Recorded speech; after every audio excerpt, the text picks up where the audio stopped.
이어서 2026년 4월 5일 주사랑교회 9월 주일 예배를 묵도에 맞춰서 시작하도록 하겠습니다.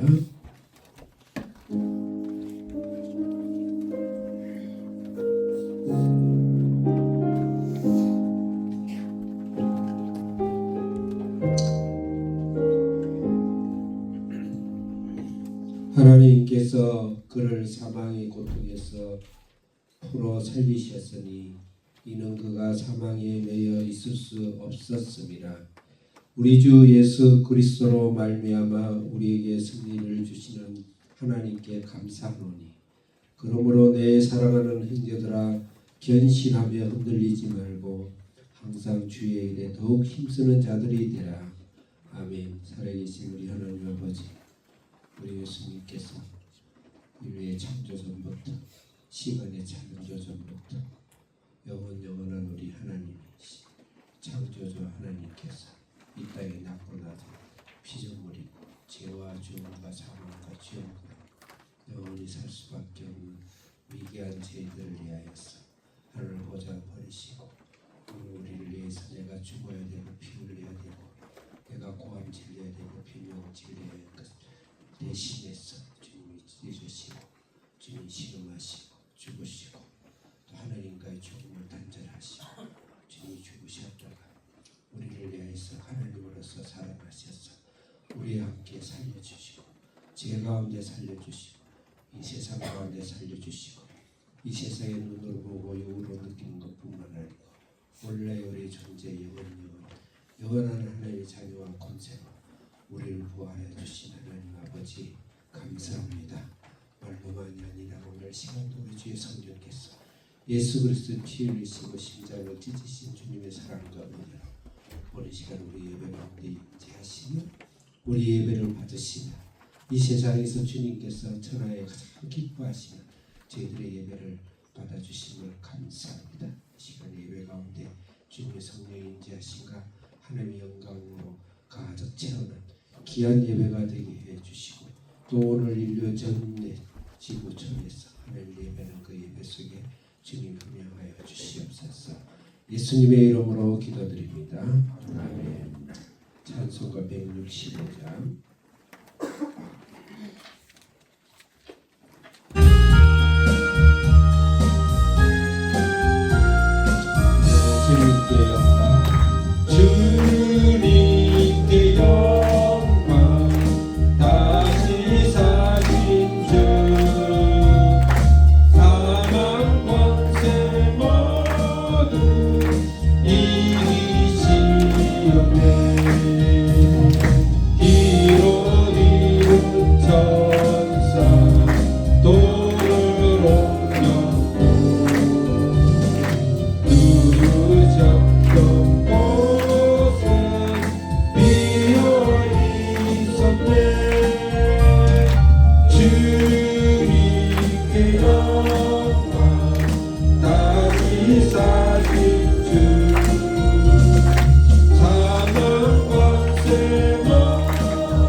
답은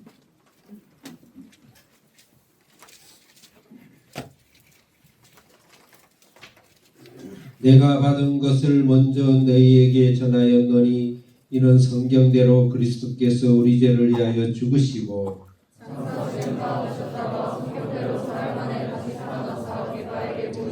후에 12 제자에게와 그 후에 500여 형제에게 일시에 보이셨나니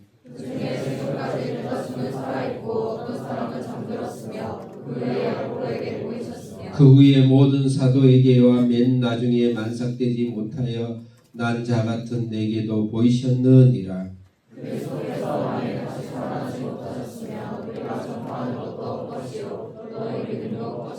만일 그리스도 안에서 우리가 바라는 것이 다만 이 세상의 삶뿐이면 모든 사람 가운데 우리가 더욱 불쌍한 자이니라. 그러나 이제 그리스도께서 죽은 자 가운데서 다시 살아나사 잠자는 자의 첫 열매가 되셨느니라. 아멘. 방금 고백한 대로 예수 그리스도의 부활하시니 하나님께서 이 세상을 창조하시고 우리를 하나님의 영원한 자녀로 생명으로 하나님의 영광을 삼으시고 우리가 하나님같이 우리 자리를 이탈하고 하나님을 배반하고 영원한 삶, 죽음과 사망과 지옥의 삶을 살 수밖에 없고 그렇게 살고 있는데 예수님께서 하나님 약속대로 오셔서 우리를 위해서 죽으시고 또 우리와 함께 부활로 이끄시고 오늘도 주님의 말씀으로 단지 액자로 영정사진으로 있는 것이 아니고 하나님 예수 그리스도의 영 성령께서 친히 부활의 삶을 이 땅에서 우리를 살게 하시고 역사하시고 인류의 역사를 끌고 나가시고 우리를 영원히 구원하시고 인도하시는 성부 성자 성령의 이름으로 우리 사도신경을 우리가 고백하도록 하겠습니다. 전능하사 천지를 만드신 하나님 아버지를 내가 믿사오며 그 외아들 우리 주 예수 그리스도를 믿사오니 이는 성령으로 잉태하사 동정녀 마리아에게 나시고 본디오 빌라도에게 고난을 받으사 십자가에 못 박혀 죽으시고 장사한 지 4일 만에 죽은 자 가운데서 다시 살아나시며 하늘에 오르사 전능하신 하나님 우편에 앉아 계시다가 저리로서 산자와 죽은 자를 심판하러 오시리라. 성령을 믿사오며 거룩한 공예와 성도가 서로 교통하는 것과 죄를 사하여 주시는 것과 몸이 다시 사는 것과 영원히 사는 것을 믿사옵나이다. 아멘. 자리에 청승하시기 바랍니다. 찬송가 30장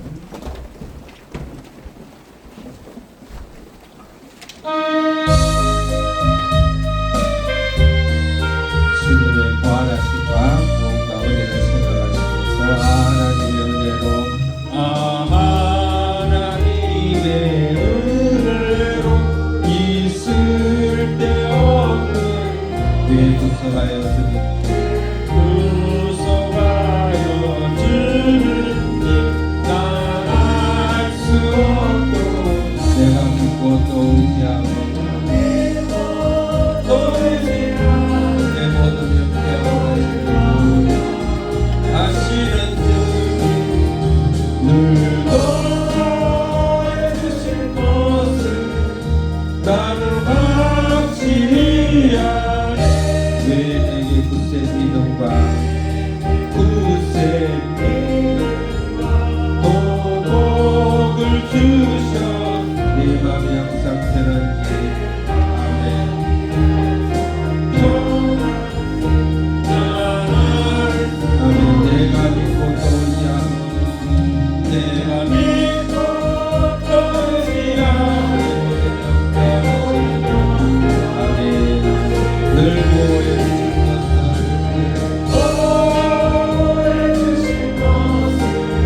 주 언제 강림하실지 제가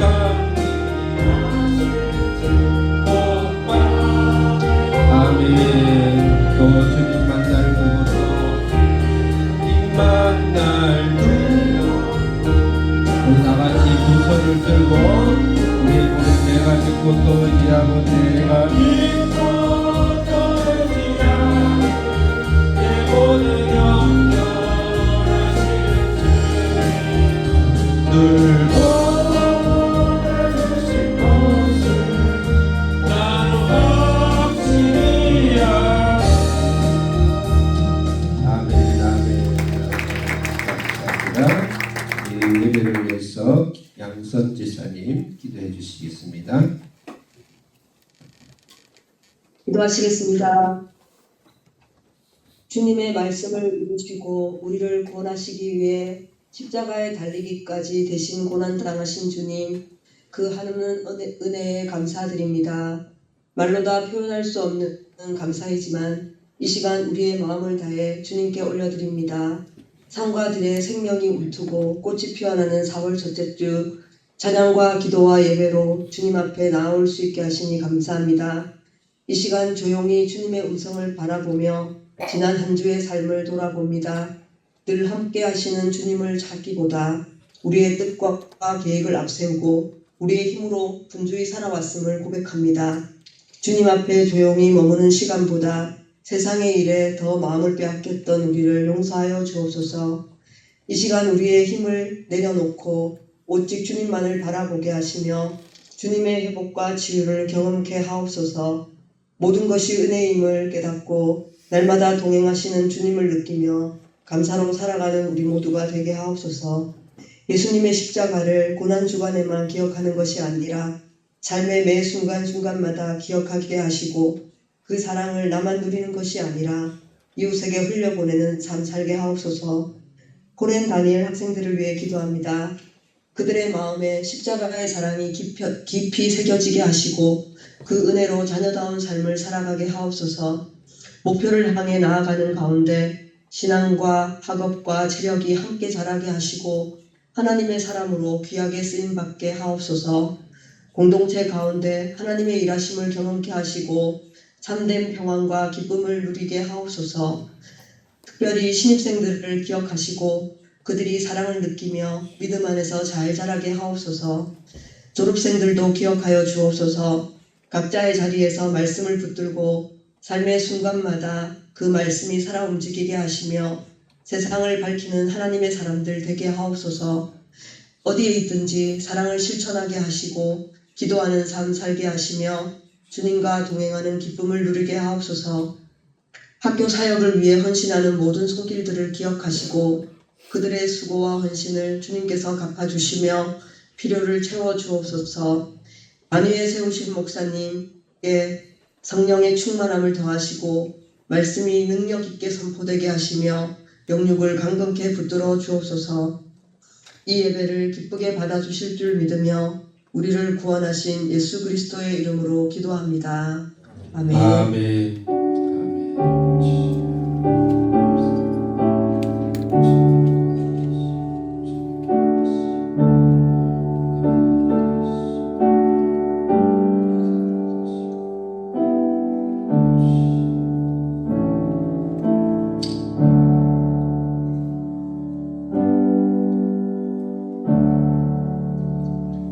아멘. 말씀 봉독 시간입니다. 창세기 11장 말씀. 우리 두 사람 교회는 성경을 한 장씩 강의로 하기 때문에 긴 절을 하기 때문에 짧게 읽을 시간이 없어서 항상 오시기 전에 또 오시고 나서 잠깐 기도하는 시간을 이용해서 미리 한 장을 다 읽으시고 읽을 때는 우리 학생들도 또 설교를 들 때도 학생들은 또 성도들은 볼펜을 들고 그것이 국어시험에 받다 생각하고 저는 하나님 글로 주셨으니까 일단 글로 승부를 봐야 돼요. 그래서 문장 구분하고 각각 요지를 정리해서 전체의 대의를 뽑아내서 주제가 하나님 성격을 어려운 것이 아닙니다. 다 각자에게 각자 세상을 주셨어요. 저는 다 말씀을 대연하고 또 인간적으로 생각하면 가이다 물론 성경적 맞지 않는 용어긴 하지만 그래서 여러분들이 읽으시길 바라요. 오늘은 바벨론 11장은 바벨론 심판이 유명하죠. 우리 신앙 안에서는 전설적인 이야기죠. 바벨론 하나님 꼭대기가 올라가 하나님 도전해서 벌을 받아죠. 바벨론이 모래로 무너지듯이 인간의 삶이 도시가 다 무너지고 하나님 심판을 받고 말을 다 흩어가지고 다 흩어버렸더라. 그렇게 심판이죠. 그런데 바벨론은 심판을 보면 안 됩니다. 심판 이후에 뒷면에 열고 구원입니다. 바벨론은 심판과 구원의 열을 같이 다루는 것이지 인간을 잔악하게 벼룩 죽이듯이 죽여버리는 심판이 말이 아닙니다. 성경은 그렇게 심판에는 반드시 뒷면에 울고 있는 예수님의 얼굴이 있어요. 예수님 눈물이 있습니다. 그분은 우리를 대신해서 심판을 받으시고 다시 우리를 부활하셔서 일으키시는 그 말씀이 항상 심판 속에 있습니다. 노아의 심판에도 그래요. 에덴 동산이 축출해서도 그랬고 바빌론도 그랬습니다. 그래서 두 얼굴 하나님이 두 얼굴의 하나님 우리가 볼 수가 있지 않겠는가 이렇게 보고 말씀을 아직 묵상하도록 하겠습니다. 이 시간에는 우리 특성 우리 성가대에 구성되지 않아서 찬양 특성을 합니다. 우리 학생들이 각 순별로 또 그렇지 않으면 한 두 순 정도 해서 각 보컬과 싱어와 구성해서 항상 특성을 준비하고 있다. 오늘은 8순과 9순이 나와서 특성하겠습니다. 어린 찬양이지만 설교보다 더 중요한 시간이다 생각하고 우리 같이 다 마음을 함께 찬양하는 시간을 갖도록 하겠습니다. 크게 격려와 박수를 받을 수 있으시길 바라겠습니다.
못 부르는 게 더 은혜 같아요.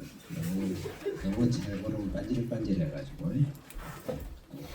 신생도 첫 데뷔가 돼가지고 어제 잠을 좀 못 잔 것 같아요. 이렇게 감사하고 진심입니다. 목사의 설교보다 자녀들의 우리 준비하는 찬양 예배의 직접 주인이 되고 그 사람 더 크게 기뻐하신다. 솔직히 말해서 제 설교보다 30분 내내 애를 돌아오면 찬양하면 좋겠다. 나를 듣고 있어 은혜가 되겠다. 기도하겠습니다. 우리 하나님 감사합니다. 우리가 찬양하지 않고 하나님을 노래하지 않으면 하나님 돌들로도 고함치게 하고 당나귀를 통해서도 말하게 하고 하나님은 우리를 통해서 찬양받고 만물을 통해 찬양받고 흠양하시고 우리의 즐거움이 하나님의 즐거움이 되고 우리의 기쁨이 하나님의 기쁨이 되게 하심을 감사하고 감사합니다. 예수님 부활하셔서 감사하고 부활의 영혼의 시간도 우리의 찬양 가운데 기쁨 가운데 천국을 향한 준비 가운데 함께 해주셔서 감사합니다. 오늘 모든 예배가 모든 순서가 하나님 안에서 영광이 되고 주님의 기쁨이 되게 해주시옵소서. 예수님의 이름으로 기도드립니다. 아멘. 아멘. 창세기 12장 바벨론은 우리가 이게 항상 뜨는 거를 선고에 뜨는 걸 어떻게 좀 시스템적으로 할 수가 없나요? 바벨론 하나님 항상 심판으로 끝나지 않는다. 성경 심판 그 뒤에는 뒷면에 얼굴이 있다. 양면의 얼굴처럼 하나님 두 얼굴을 가진 사나이시다. 그래서 우리를 심판하시면서 심판을 자기 자신이 삼키시고 그 다음에 그것을 삼켜서 구원으로 토해내시고 부활하시는 주신 그런 예수님이다. 그렇게 항상 생각을 하고 오늘은 바벨론인데 너무 잘 알다시피 스토리의 에피소드는 인간들이 모여가지고 하나님을 떠나서 모여서 인간의 도성을 만들며 그래서 바벨론 인간의 도시 아주 대표적인 것이 그 앞에 여러분 기억나세요? 사장에 보면 가인의 성을 만듭니다.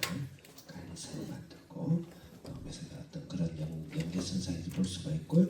그 다음 바벨론 할 때 11장의 바벨론이고 원조 이제 이거는 구바벨론이 되는 것이죠. 그다음 신바벨론이 있어요. 그런 선지서에 보면 바벨론 포로 다 잡혀가지고 고리에 창고당에 다 잡혀가지고 이스라엘 통째가 엄청난 저주와 심판이죠. 그 바벨론이 있습니다. 그것도 11장과 똑같이 생각하면 돼요. 11장은 하나님이 저주하시고 심판하셨지만 뒤이어서 바로 아브라함의 족보 12장에 아브라함이 등단합니다. 그것을 위한 전야제 같은 거죠. 바벨론 포로도 그렇습니다. 바벨론 포로로 홀딱 벗겨서 심지어는 코에 고기를 끼고 알몸으로 이스라엘 전체가 멸망을 당하죠. 바벨론 아예 잡혀가죠. 그래서 그 심판이지만 그 바벨론의 그 심판은 예수님이 심판을 의미해요. 그 다시 고토로 돌아오죠. 예수님 부활하시고 예수님 오심으로 우리를 구원하시는 것. 자, 그 다음에 바벨론이 어디에 등장하냐면 요한계시록에 등장합니다. 마지막 인류와 역사와 시공간의 마지막 지금 현존하고 있는 시공간의 마지막 바벨론 18장 바벨론의 심판이죠. 그리고 그 심판으로 끝난 것이 아니고 그 심판 뒤에 보면 새하늘과 새 땅 예수님의 혼인잔치가 나옵니다.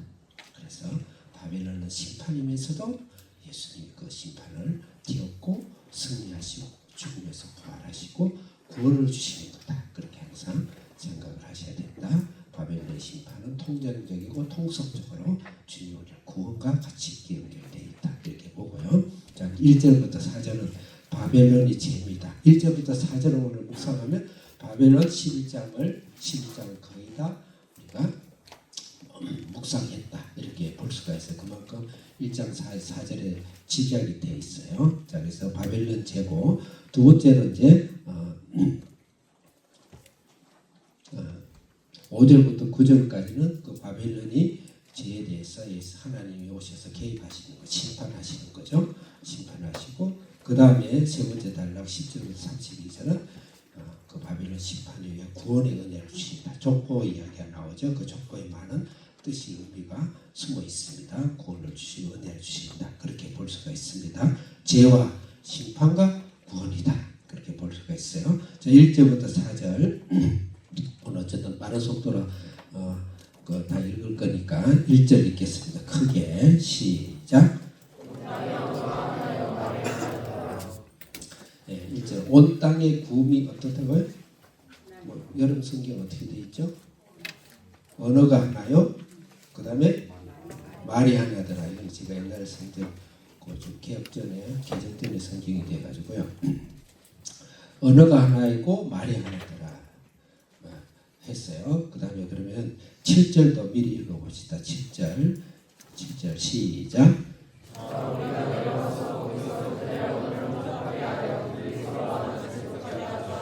예, 그것이 심판으로 그 언어를 혼잡해가지고 서로 알아듣지 이걸 말을 알아듣지 못하더라고요. 그래서 두 단어를 기억해 봅시다. 언어와 말. 그 말이죠.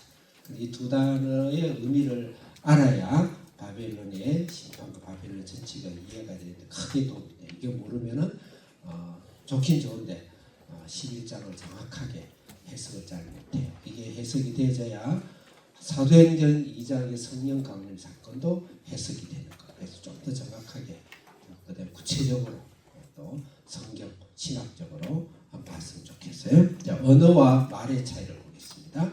언어가 혼잡하고 말이 통하지가 않았는데 말과 언어. 근데 사도행전에서 그것을 똑같이 어떻게 이야기하면 두 개를 비교하겠습니다. 왜 그러냐면 바벨론은 언어와 말에 대해 심판을 받았어요. 근데 사도행전에서는 언어와 말을 회복시킨 거예요. 근데 회복시킨 것에 약간 차이점이 있어요. 그 차이점을 우리가 좀 발견했으면 좋겠다. 약간 1g의 차이 같아도 굉장히 1000g의 차이만큼 중요하다. 그렇게 보면 되겠어요. 자, 언어라는 단어 여러분들 드린 설교를 봐주세요. 설교를 보면 언어와 말의 차이는 뭐냐? 언어는 옆에 있는 걸 우리 학생들이 크게 기원을 생략하고 크게 읽어 나와서 언어 옆에 있는 걸 시작.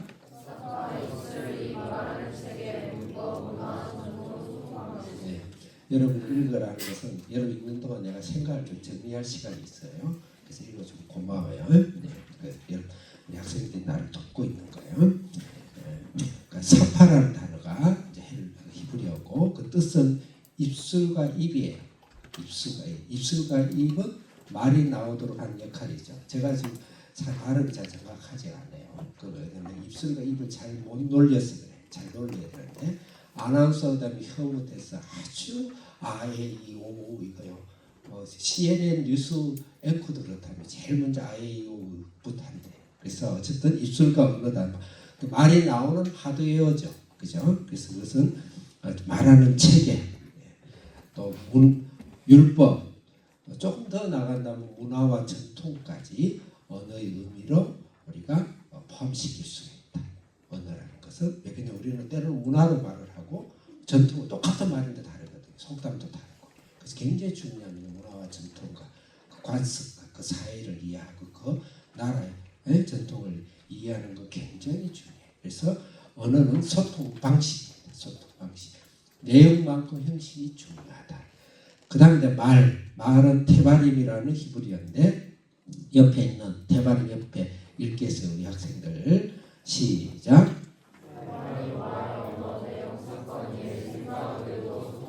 네, 그래서 이거는 말이죠. 말의 내용이에요. 내용. 그다음 사건 일이고 이것은 생각과 의도죠. 생각과 의도죠. 그래서 이건 소통의 내용이라. 그래서 말은요 사실은 입으로 하는 게 아니고 생각을 하는 겁니다. 여러분 보는 것은 눈으로 보는 게 아니고 자기 생각으로 마음으로 봐요. 그래서 자기 보고 싶은 걸 보는 거예요. 실제 그렇습니다. 그래서 그걸 객관화시키는 것이 굉장히 힘들어요. 성경 충만하지 않으면 객관화가 굉장히 어려워요. 그래서 그래서 말은 내용이다. 그 다음에 그 말의 내용이 목적이 되어야 되겠죠. 말을 잘 전달하고 바로 전달하기 위해서는 언어의 소통 방식이 중요하다. 근데 오늘 이제 바벨론에서 그 말과 언어를 하나 이렇게 흩어버린 거예요. 그러니까 통화가 안 되는 거죠. 그러면서 서로 통화되는 언어끼리, 말끼리 이제 나뉘어가지고 그러다 보면 싸우겠죠. 그래서 전 세계로 자기가 편한 대로 이제 흩어지게 하나님의 강제로 흩어지는 모습이 나오는 거죠. 자, 그러면 이제 창세기 11장하고 이것을 복원하고 회복시킨 이제 우리 개혁 신학이라든지 성경 신학적으로는 오순절에 성령 강림해가지고 하나님의 능력이 나타났지만 그것을 구속사적으로 볼 때는 11장의 말의 언어와 말의 저주와 언어의 저주를 하나님께서 하나님의 용도로 다시 회복시켰다고 그렇게 보는 거야.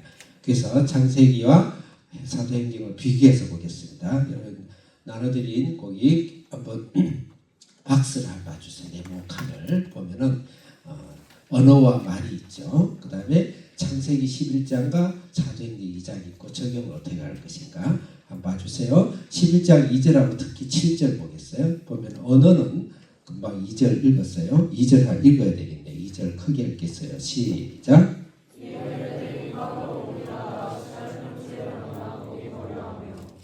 내가 왜 2절 잘못 적은 것 같아. 1절인 것 같은데 1절 그 7절 읽겠어요. 7절 한 번만 더 읽겠어요. 미안합니다. 시작.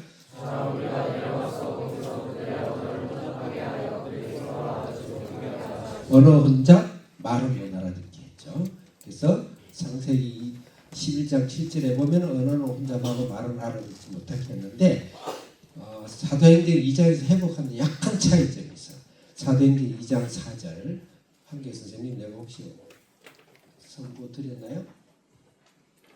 혹시 선고 한번 봐주세요. 사도행전 2장 사도행전 2장 4절하고 8절 없나요? 예. 아, 내가 실수했네. 여기 있네. 2장 4절 읽겠어요. 시작.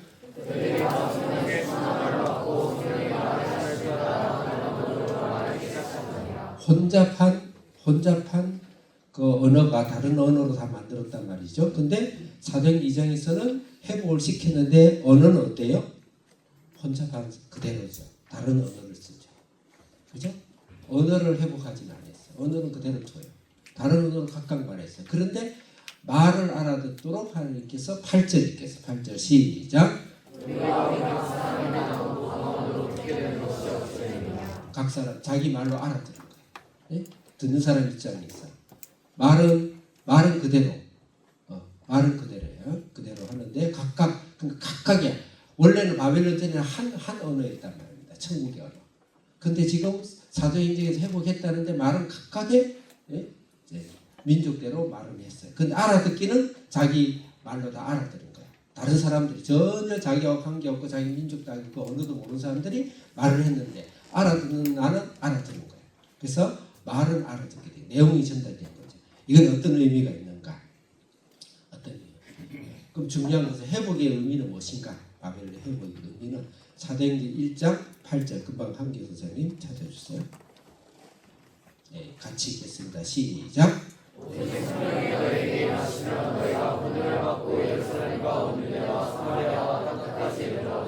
성령이 임한 목적이 뭐죠? 땅끝까지 내 증인이 되라. 땅끝까지 강제로 흩었지만 강제가 아니고 이제 언어를 회복해서 땅끝까지 복음을 전하고 예수 그리스도의 사랑을 실천하고 하기 위해서 하나님께서 이걸 회복을 시켰어요.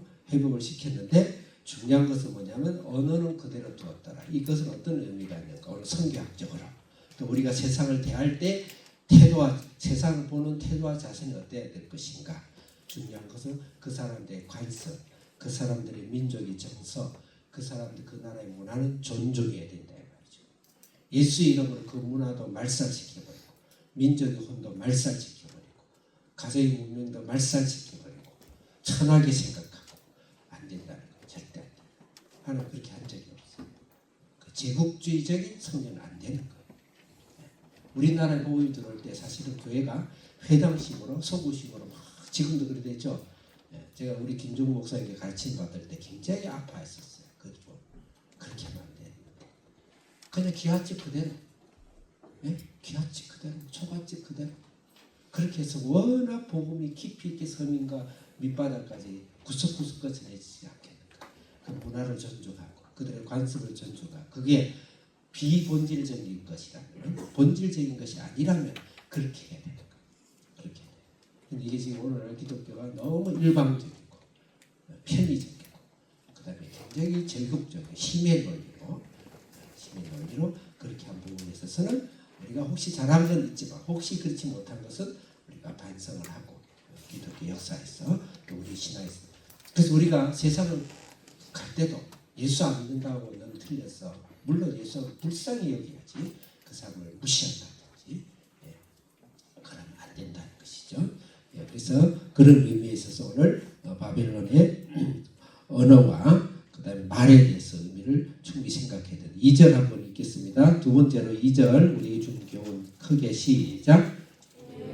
다시 2절 시작.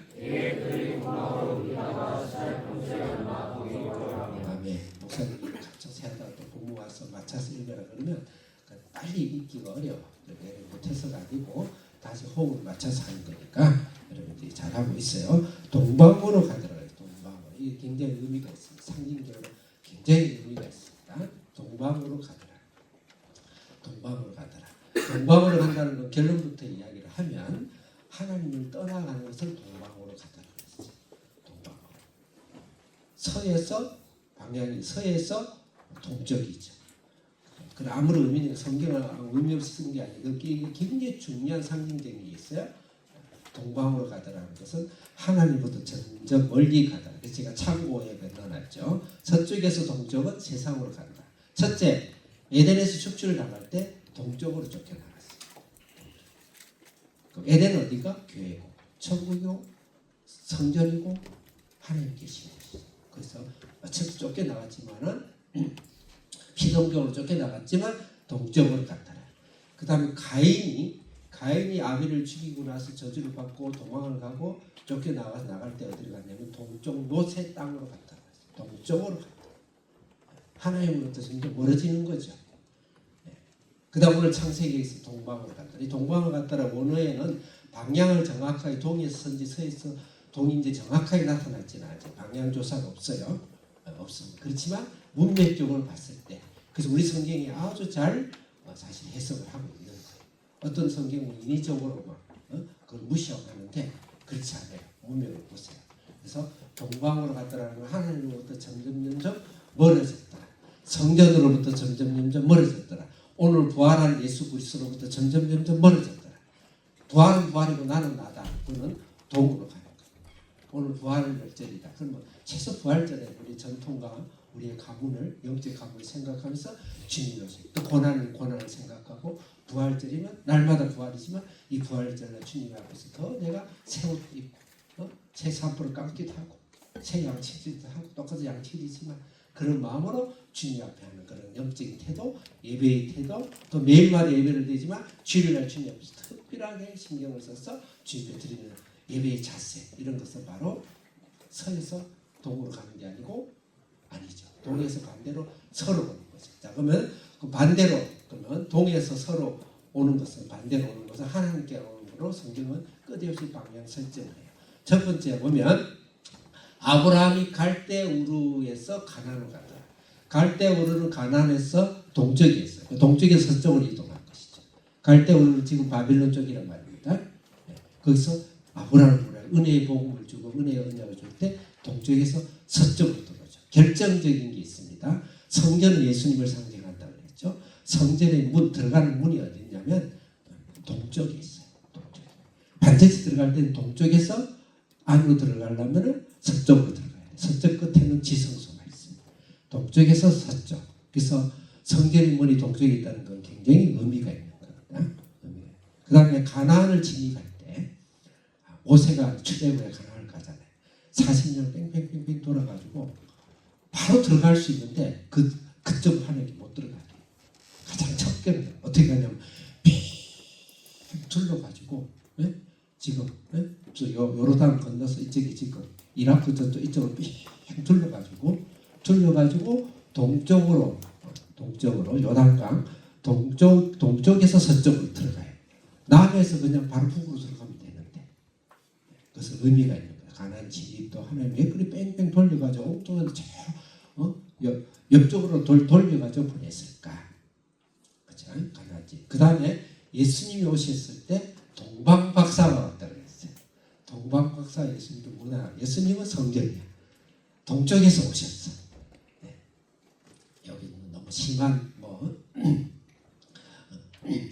심한 알레고리라고 할 수도 있겠어요. 근데 의미가 있죠. 그래서 뭐냐?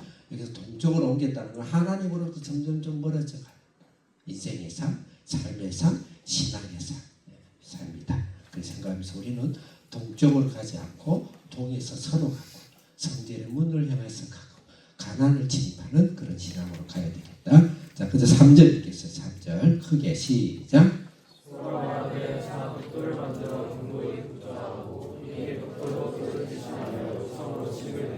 세 번째 교훈은 돌 대신 벽돌을 만들었어요. 그다음에 진익으로 해서 이제 붙이잖아요. 진흙 대신 역청을 했어요. 역청은 뭐라면 우리 어릴 때 콜타르라고 했어요. 아스팔트 까는 여름 아스팔트 타래 콜타래. 그 바빌론에서 콜타르. 모세의 광주리 나일강이 뛰어서 어릴 때 뛰었을 때 광주리를 역청으로 이렇게 했다. 물이 새지 않게. 그 돌을 가지고요 이렇게 쌓으려고 그러면 그 불가능하잖아요. 그러니까 이게 인간의 기술 개발이에요. 그 과학 문명입니다. 과학. 그래서 돌을 가지고 벽돌을 만든 돌 대신 벽돌. 그다음 진흙 대신 역청이라는 건 과학 문명의 발전이라고 볼 수 있는 거예요. 그 당시 대단 오늘 같은 컴퓨터나 AI 개발이나 뭐 이런 어마어마한 사실은 개발이라 볼 수가 있죠. 그래서 이 개발이에요. 그것으로 하나님을 올라간 거예요. 여기서 우리 질문이 있어요. 과학과 문명을 개발하고 발전시키는 그 자체가 죄인가? 심각하게 물어야 돼. 심각하게. 세대주의적, 근본주의적 시각에서는 죄다 이렇게 볼 수가 있죠. 그렇지만 중요한 게 앞에 부호가 무엇이냐? 가라니 무엇이 플러스냐 마이너스냐? 하나님의 영광을 위해서는 과학과 기술과 문명을 발전시키는 것은 옳은 거예요. 하나님은 세상을 충만하고 정복하고 다스리라고 했다. 우주 개발 굉장히 과학적인 것이죠. 굉장히 과학적인 거예요. 근데 다음은요. 그것의 앞에 있는 부호가 무엇이냐? 플러스 하나님이냐? 마이너스 자기 자신의 인간성을 위한 것이냐? 따라 다른 거예요. 그래서 이 자체는 제가 아니에요. 제가 거기다 스템이라고 했어요. 스템. 우리 학생들은 국내를 가도 외국을 가도 다 스템을 해요. 요새 AI 되면 AI가 모든 하기 때문에 이제 과학 지식 필요 없다. 천만에서 죄송한 이야기, 웃기는 이야기 하고 있어요. 세계 최고의 그룹 애플이다, 뭐 구글이다 그 자녀들을 데려다 놓고 비밀 교육했던 걸 나중에 뚜껑을 열어보니까 스템이에요. 스템. 21세기 AI 갈수록 스템이에요. 스템 뭐냐? S 사이언스 과학이죠. T 테크놀로지 기술이죠. E 엔지니어링 공학이죠. M 매스 수학이죠. 우리 한비들은 다 거기 12학년까지 전 평균 97점입니다. 고등학교 수학, 과학, 학문. 그래서 대단한 거예요. 반드시 이걸 키워야 돼요. 이 세상에서 우리가 주님 오시는 날까지. AI를 그런 사람이 AI를 달아요.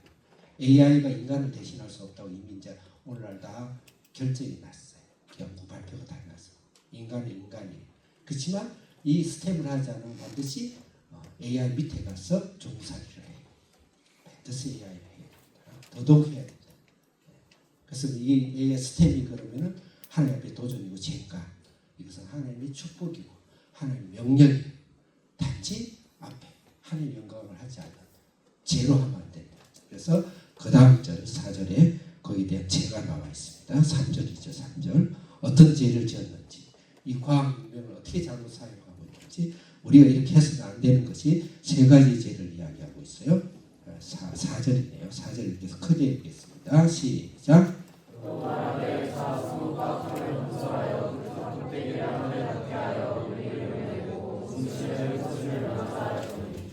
자, 여기 4절에서 절대 이 테크놀로지와 과학 문명과 이 일을 가지고 해서는 안 되는 근데 실제 인류 역사에서 계속 그렇게 하고 있는 그 죄가 세 가지 있는데 여러분 죄 세 가지를 한번 찾아보세요.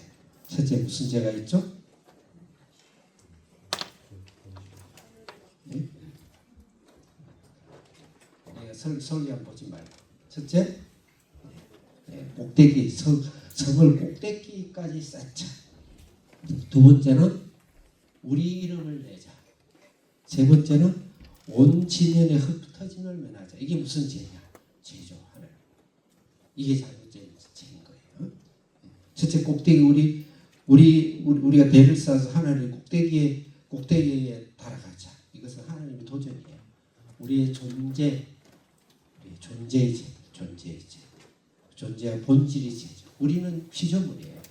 하나님의 자녀로 우리를 삼으셔죠. 우리 인간은 피조물입니다. 하나님 존재에 도전했으면 안 돼요. 아담과 하와의 죄가 바로 하나님의 앞에 도전하는 존재의 죄를 지은 거예요. 내가 하나님같이 되겠다. 한번 찾아보겠습니다. 창세기 3장 5절 우리 한길 선생님 올려주세요. 아담과 하와가 어떤 죄를 지었는지 사탄의 유혹에 의해서 3장 5절 크게 읽겠습니다. 시작.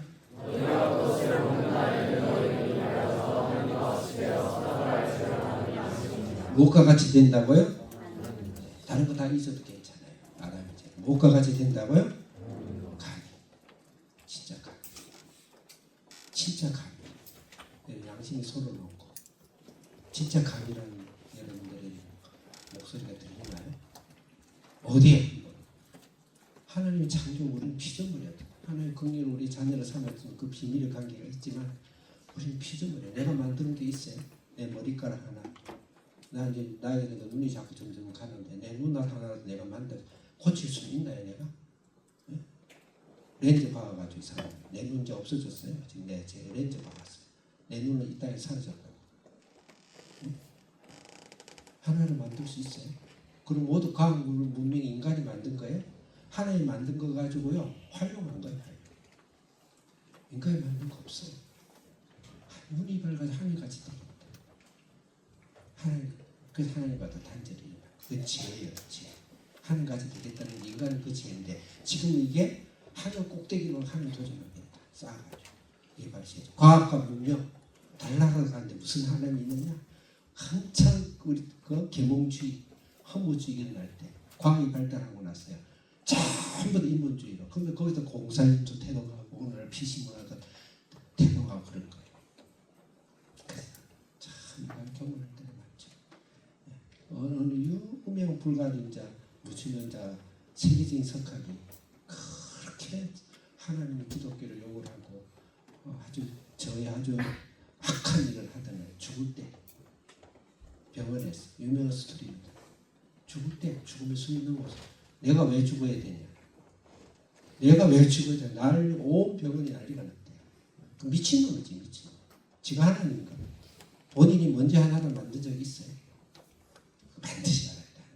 아무리 잘 나가더라도 한 번쯤은 이게 내 것이야. 내가 누군가.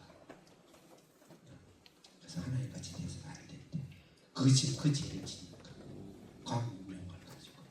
그래서 과학 문명을 우리가 반드시 우리도 개발하고 정복하고 다스리고 해야 되지만 그것이 하나님 빼놓은 것이고 하나님의 영광을 위한 것이고 하나님의 말씀과 하나님의 사랑과 생명을 위하고 또 인류의 수많은 영혼들을 위해서 일하는데 내가 열심히 하겠다. 내가 왜 열심히 스템하고 전 세계 어디를 가는지 내가 모든 꼬리가 되지 않고 머리가 되고 낮은 곳이 아니고 높은 곳에 있어야 된다.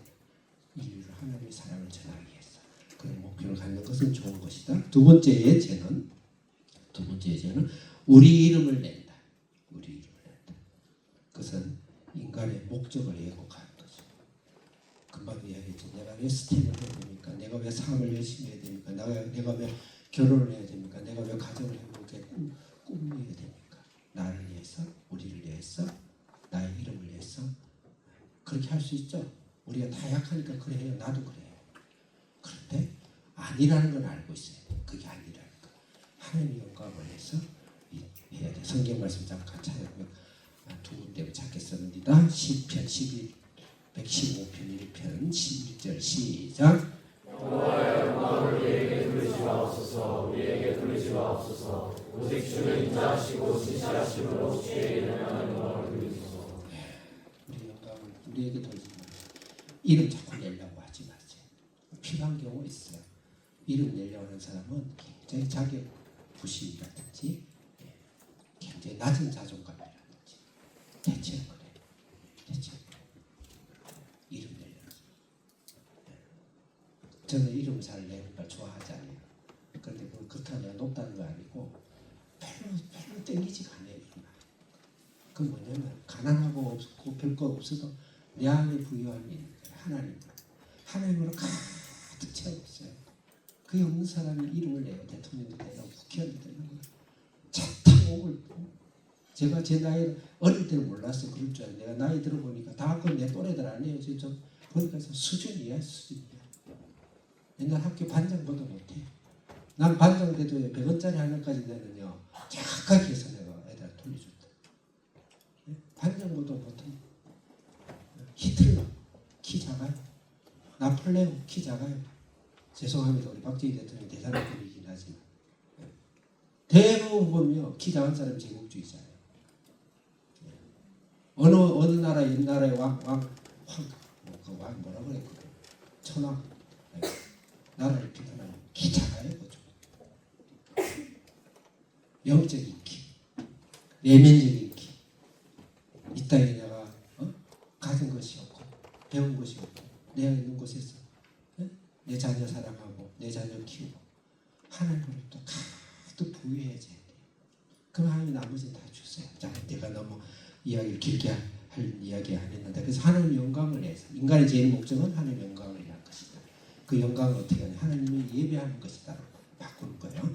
우리가 열심히 돈을 벌고 직장 직업하고 그다음 자녀를 교육하고 그다음 가정 행복하게 하는 목적은 뭐냐면 하나님께 예배들 하루 3번 예배를 드려라. 아침에 일어나 큐티하시고 점심도 잠깐이나 기도하시고 저녁에 잠들 때 부부끼리라 손붙잡고 기도하고 둘이 좀 서먹서먹하면 강아지라 예배 드려놔고 같이 생일서 예배 드리고 그 예배 드리는 사람 그게 우리 인간의 제일 목적이에요. 그래서 열심히 하고 스텝도 정복한다. 세 번째는 온 지면에 흩어짐을 면한다. 온 지면에 흩어짐을 면한다. 흩어졌어야 돼요. 근데 하나님의 강제로 흩어졌죠. 왜 흩어졌냐? 하나님 말씀 한번 보겠습니다. 한기 선생님 창세기 제가 드린 게 있죠. 창세기 1장 28절 하나님 명령 크게 시작. 하나님이 그들에게 복을 주시며 하나님이 그들에게 이르시되 승리하고 번성하라 땅을 충만하라 땅을 주목하라 바다의 물고기와 하늘의 자와 거기까지 네 가지 명령. 생육하고 두 번째 번성하고 세 번째 충만하고 네 번째 정복하라. 땅 끝까지 가야 돼요. 그걸 안 한 거예요. 바벨론에서 오히려 자기께 모이게 한 거예요. 그 하나님 강제로 흩으셨죠. 자, 한 줄만 더. 창세기 9장 1절. 9장 1절. 올려주세요. 시작. 하나님이 너와 그들에게 복을 주시며 그들에게 이르시되 승리하고 번성하라 땅을 충만하라. 물로 쓸어버리고 나서 다시 노아의 족보로 제2의 인류가 시작하면서 똑같은 명령. 어떻게? 생육하고 번성하고 땅에 충만하라. 땅 끝까지 가야죠. 가는 목적이 뭐죠? 예수님 사랑을 안고 하나님 생명을 안고 제2구원을 안고 가는 거. 그게 인생의 사명이에요. 사명의 죄를 어기도 그쳐친 거예요. 내가 내 인생 내가 알았으면 잘 살고 잘 살았다. 그 잘 살았는데 하나님께서는 그 잘 사는 걸 통해서 하나님의 복음을 땅 끝까지 우리를 통해서 전한 거예요. 그냥 하나님 앞에 이제 살아있는 것만 하고 호흡만 해도 하나님 우리를 통해서 복음을 전해요. 그 땅을 고치시다. 기도받고 앉으세요. 그처럼 좀 더 적극적으로 전하면 더 좋겠죠. 사도행전 1장 8절 크게 읽겠습니다. 시작.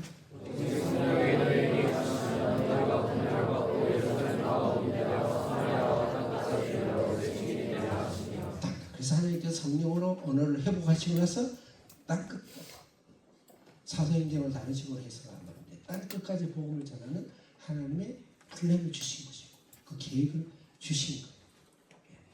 온 예루살렘 내가 살고 있는데 온 유대 사마리아 나의 직장 나의 자녀를 통해서 공부시키는 것 땅 끝까지 전 세계를 놓고 기도해야 돼. 우리 매일 성경에 보면은 두 번째 기도가 전 세계를 위한 기도 아주 좋아요. 약간은 약간 너무 인본적인 것도 있는데 그걸 전제한다면 우리처럼 기도, 내 삶을 위해서 호흡만 하고 있더라도 나는 이 인류의 평화를 위해서, 인류의 구원을 위해서 내 가정을 주고 내 삶을 주셨다. 아이고 내가 이 나이 자녀 다 키우고 자녀 말도 안 듣고 원치 않는 인생, 내가 이 인생 살려고 내가 많이 들었어요. 내 어릴 때. 네? 이 인생 살려고 내가 이렇게 살았다 막 이래. 이해가 돼요. 그리고 자녀를 잘해야 돼. 그저도 우리 부모님께 그 참에 매명 돌아가지고 어떻게 잘하려고 그러는데 그렇게 하지 마세요. 그건 내 인생 그걸로 살죠. 내가 살아있는 그 자체만 주님 축복이요. 주님이 일어났어요. 나는 하루라도 더 살아야 돼 있다. 네, 여러분 90세, 100세, 120세가 돼도 하나님이 이 땅에 하루를 더 살기로 해요. 그의 호흡과 기도 통해서 이 땅에 선 영혼을 복음을 전하는 삶을 주시는 것. 그게 놓치면요 인생이 아무리 부귀영화 있어도요 한순간 그 날아가요. 자기 발로 세상을 떠나요. 절대 그러면 안 돼요. 자, 그 다음에 어쨌든 제 목표는 35분에서 40분의 설교를 마치는 거 제 소원이에요. 저는 할 때마다 고민스러운데 그렇게 하도록 기도해주면 하나님이 오늘 응답을 해주실 줄 믿습니다. 우리 학생이 무슨 말 알아들었나요? 자, 그 다음에 5절에서 9절 하나님이 간섭하시고 이제 범죄가 일어났어요. 하나님이 간섭, 심판이죠. 심판이죠. 그 다음에는 심판 다음에 구속이다. 그걸 족보로서 대신 이야기하고 있다. 예, 오늘 11장 자세히 구속이에요. 그럼 하나님이 임재에 대해서 이제 5절 읽겠습니다. 5절부터 9절인데 5절을 읽겠습니다. 시작.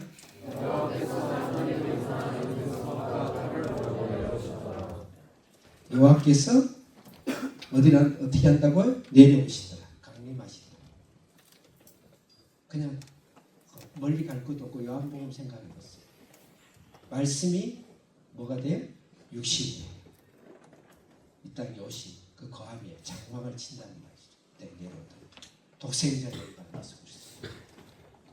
성부, 성자, 성령이 내려오십니다.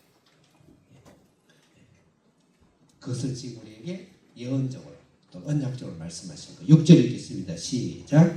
여호와께서 이르시되 우리가 족속이여 하나님으로 이같이 시작하였으니 우리는 하나님을 수 없으리라.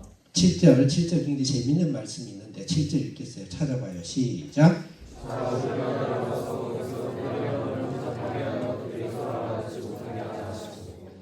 거기서 자 우리가 내려가자. 뭐 동료병정놀이다 이거 하나님이 자 우리가 내려가. 근데 앞에 바빌론 사람들이 자 우리가 찾아보세요. 예? 4절을 보면 아니 3절에 보면 서로 말하되 자 그렇죠. 이거는 come 뭐 영어는 뭐 come let's go 뭐 예? 시작하자 자 화이팅 뭐 이런 느낌이에요. 그런 뉘앙스예요. 언어에 보면 뉘앙스인데 이거 무슨 말일까? 하나님이 언약을 실천하겠다. 이 땅에 가서 죄를 성찬하고 죄를 심판하고 다시 하나님의 은혜를 주겠다. 라는 하나님의 결단, 촉구. 다시 은혜의 언약을 결단하는 결단의 촉구다. 이렇게 볼 수 있어요. 하나님께서. 심판과 하나님의 은혜의 구원은 양면의 얼굴과 동전의 양면과 같다고 그랬죠. 예수 그리스도를 통해서. 근데 뒷면에 돌리는데 예수가 안 나타나면 그거는 심판이죠. 그래서 요한복음 1장 11절하고 14절 예수님이 자 우리가 내려가자 할 때 실제 어떻게 오시는지 요한복음 1장 11절 읽겠습니다. 11절 한기 선생님 띄워주시고 요한복음 1장 11절부터 보고 14절 보겠어요? 없나요? 자 그럼 14절을 보겠어요. 크게 시작. 말씀이 주시되 우리 가운데 거하시네 우리가 그의 영광을 보니 아버지의 독생자의 영광이요 운명하시기가 충만하노라. 예, 아멘. 예수님이 이 땅에 오신 것을 사실은 의미하는 거다. 심판과 함께 예수님이 심판을 대신 받으셨어요.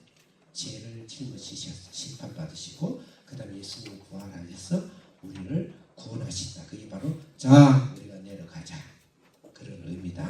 그러면 심판이 바빌론 심판은 구원으로 자 우리가 내려가자고 구원으로 연결을 해야 될 것은 너무 억지 아니냐. 그렇지 않습니다. 이 말씀을 하시고 바로 10절 이하부터는 셈의 족보, 아브라함의 족보를 이야기해요. 셈과 아브라함을 통해서 하나님의 은혜와 구원과 독생자 예수 그리스도 이삭을 보내고 하는 은혜의 복음이죠. 그걸 바로 이야기합니다. 그래서 이거 자 내려가자는 심판만 말하는 게 심판 저놈들 죽여버리자. 그것만 아니고 죄값을 심판을 받게 하고 그 심판은 예수가 받고 예수가 다시 오심으로 다시 부활하고 우리를 구원을 주겠다는 연결선상의 문맥에서 자 우리가 내려가자. 심판만이 아니다. 그 다음 12장 보세요. 한 장 딱 넘기면 바로 하나님의 예수 그리스도 아브라함의 은혜의 언약 50장까지 펜을 한 번도 쉬지 않고 하나님께서 써내려 가시죠. 그래서 은혜를 위한 하나님의 심판 예수를 통해서 예수님이 나의 심판을 받으시고 예수님이 나를 구원하신다라는 놀라운 축복의 장이다. 이렇게 볼 수가 있고 자 그것을 생각하고 6절부터 9절 내리다라 읽겠어 6절 크게 시작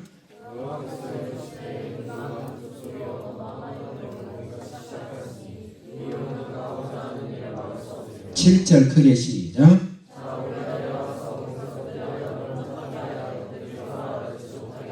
8절 시작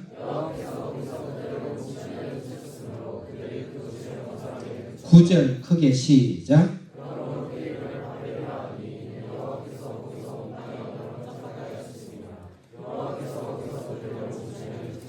네, 심판이죠. 예수님이 심판 예수님이 땅에 육신으로 오셨어요. 그는 예수님이 심판을 나중에 하시지만 예수님이 심판받으러 오신 대신 그러고 나서 우리를 구원하시는 족보 이야기입니다.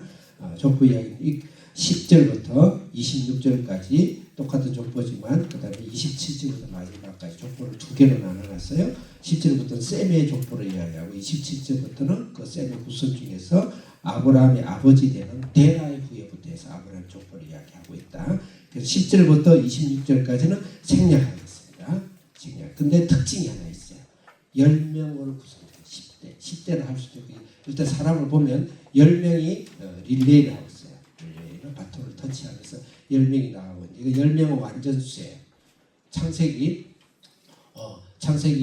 5장에 보면은 아담의 후손을 쭉 나와요. 4장 5장은 전체 족보 이야기예요. 근데 거기 릴레이를 해가지고 바톤을 터치하는 인원을 세보면 10명입니다. 10명. 그런 의미가 있어요. 그것도 의미가. 근데 지금 데라의 족보는 아브라함의 족보다. 다시 말해서 은혜의 족보다. 은혜의 족보다 생각했을 때 특징이 몇 가지 있습니다. 특징이 몇 가지 있어요. 27절 한번 읽어보겠습니다. 시작.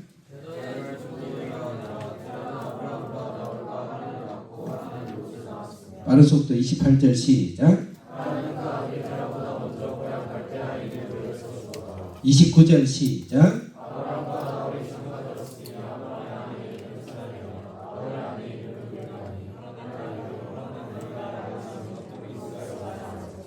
네, 28절에서는 아비가 아들보다 먼저 죽어요. 데라의 아들이 그러니까 그 자기 형제 아브라함 형제가 먼저 죽습니다. 얼마나 부모 입장에서는 어려운 이야기죠. 슬픈 고통이죠. 그 다음에 29절은 자녀가 없어요. 옛날에 자녀 없으면 집에 쫓겨났어요. 그 여자의 슬픈 고통. 그 30절 읽겠습니다. 시작. 네, 내가 거꾸로 이야기하는 30절이 자식이었고 29절은 이 족보에 여자의 이름이 등장해요. 여자는 인원수에도 세지 않았어요. 여자의 이름이 들어간다. 네, 뭔가 허술하기 짝이 없죠.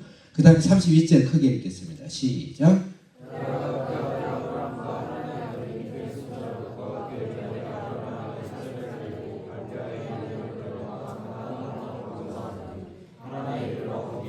마지막으로 32절 크게 시작. 네, 아멘.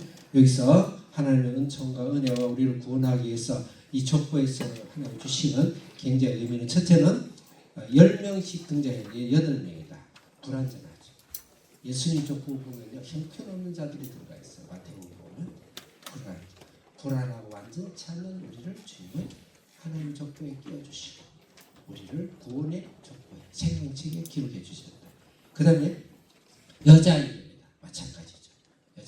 근데 숫자를 넣지 않았어요. 근데 족보에 여자리 예수님의 족보에도 그렇죠. 그 다음에 세 번째로는 하나님 자녀를 잃은 아빠의 슬픔.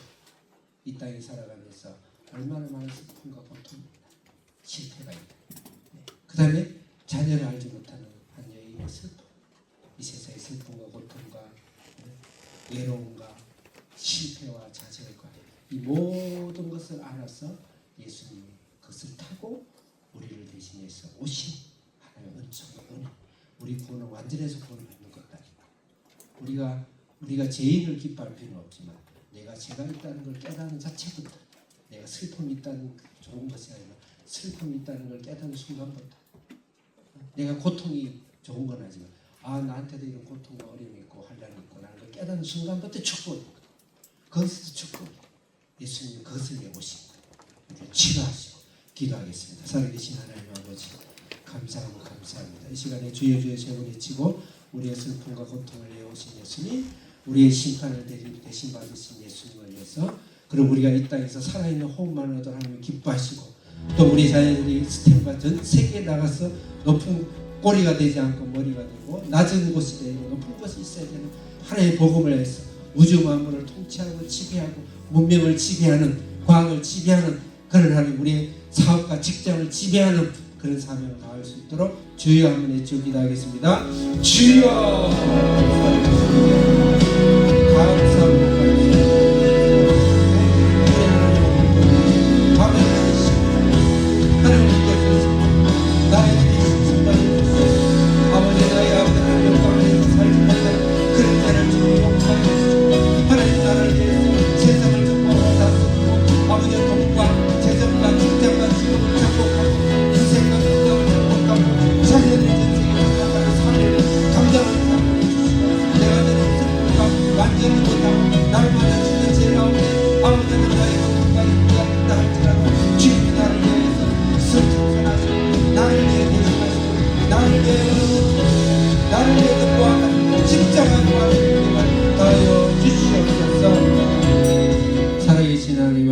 감사합니다. 감사합니다.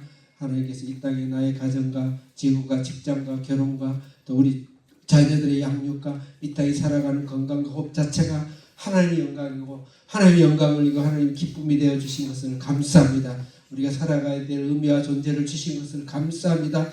우리 아버지와 우리 있는 곳에 날마다 주님의 영광으로 부활의 능력으로 살게 하시고, 우리가 이 땅에 살아갈 때 완전치 못하고 불안하고 갖추지 못 갖춘 그런 것이 있지만 하나님 나의 못 갖추고 약하고 때로는 슬픔과 좌절 속에 때로는 헤매고 있지만 그것을 통해서 그것을 위해서 오신 주님을 생각하면서 오늘도 부활의 주님 가운데서 한 발자국 한 발자국 인생을 정복하며 다스리며 충만해 나갈 수 있는 우리 성도들 한비전 또 이민족의 기회가 되도록 역사하시고 축복해 주시옵소서. 예수님의 이름으로 기도드립니다.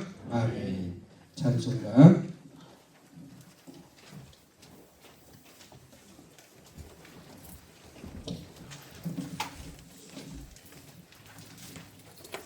505장 부르시면서 준비하시는 분 드리시겠습니다. 온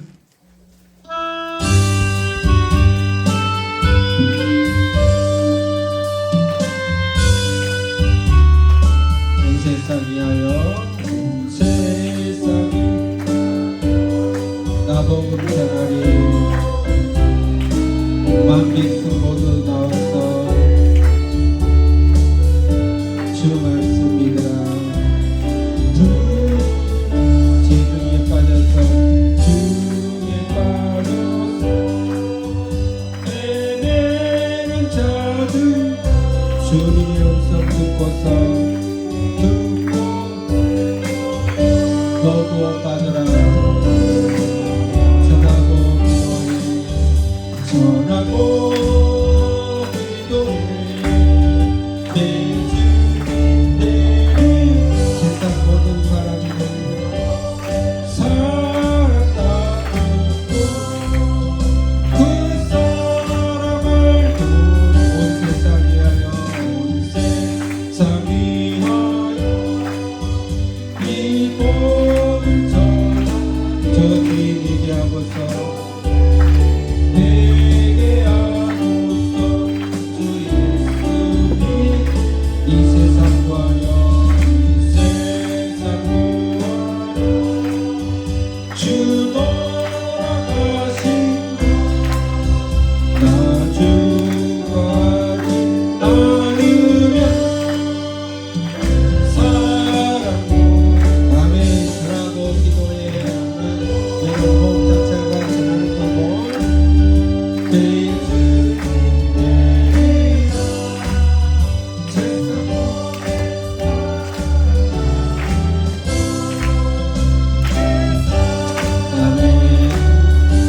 온 세상 위하여 주 예수 이름 힘입어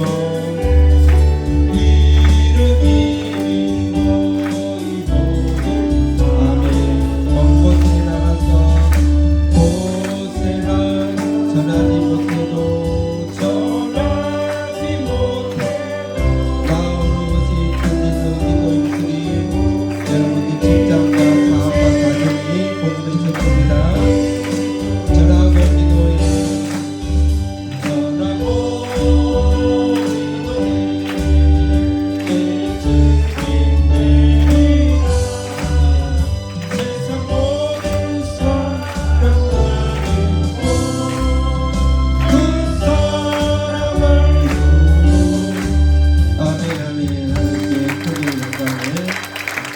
드리겠습니다.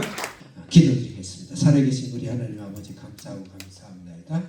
하나님께서 오늘도 우리에게 귀한 은혜의 말씀을 주시고 예수님 우리를 위해 부활해 주시고 부활의 생명 지금 부활이 아니고 2000년의 부활이 아니고 창소전부터 창대전부터 주님 우리를 부활하시기 위해서 주님 거대한 계획과 하나님의 역사에 안고 오신 우리 주님 오늘 시간에 왜 부활하시는가 나를 위해서 부활해 주신 걸 감사합니다. 불완전하고 흠도 많고 슬픔도 많고 때로 고통도 많고 죄도 많고 불완전하고 하지만 갖추지 못했지만 나를 위해서 하나님 족보 속에 하나님의 거룩한 계획 속에 나를 포함시키고 오늘도 우리 가운데 임재하시고 이 세상을 정복하고 다스리고 충만할 수 있는 축복을 주신 것을 감사하며 담대함으로 세상을 정복하게 해 주시옵소서. 이 시기에 드리는 헌금 우리 피와 눈물이 묻어있는 것인지 주님이 잘 아십니다.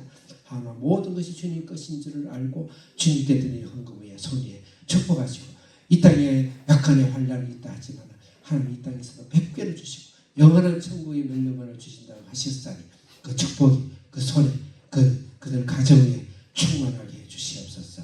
지금은 우리 주 예수 그리스도의 은혜와 하나님의 무한하신 사랑과 성령의 교통교제 충만하신 하나님 나라를 바라보고 예수 그리스도의 은혜 가운데 이 세상을 정복하고 다스리기를 원하는 우리 주사랑교회 성도와 주사랑교회 한비전 팀과 또 학부모회와 이민족의 교회 위에 영원토록 함께 계실지어다.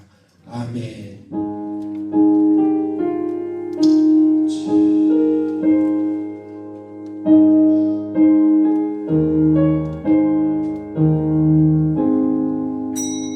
아멘. 감사합니다. 인사 나누겠습니다. 네, 이선옥 김동구 지사님 주님 이름으로 축복합니다. 아멘. 장용로 강정아 지사님 강수민 주님 이름으로 축복합니다. 아멘. 송정아 지사님 주님 이름으로 축복합니다. 아멘. 양선 집사님 주님 이름으로 축복합니다. 아멘. 안희진 성도님 주님 이름으로 축복합니다. 아멘. 김현집 집사님 영성기조 주님 이름으로 축복합니다. 아멘. 정명대 김연희 집사님 주님 이름으로 축복합니다. 아멘. 우리 양서윤 성도님 주님 이름으로 축복합니다. 아멘. 영신이 주님의 이름으로 축복합니다. 아멘. 김경화 집사님 주님 이름으로 축복합니다. 아멘. 우리 부학에서 실제 몸으로 또 하는 예배 드리는 우리 박건사님 주님 이름으로 축복합니다. 아멘. 김정미 성도님 주님 이름으로 축복합니다. 아멘. 김주현 성도님 주님 이름으로 축복합니다. 아멘. 김희조 주님 이름으로 축복하고 하나님의 거룩하시고 지배의 성도로 축복합니다. 박지호 박세희 성도님 주님 이름으로 축복합니다. 아멘. 아멘. 아멘. 감사합니다. 식사로 가시기 바랍니다. 서로 할렐루야 좀 서로 격려하시고 옆에 있으면 서로 악수도 해야 되겠지만 미안해요. 아멘.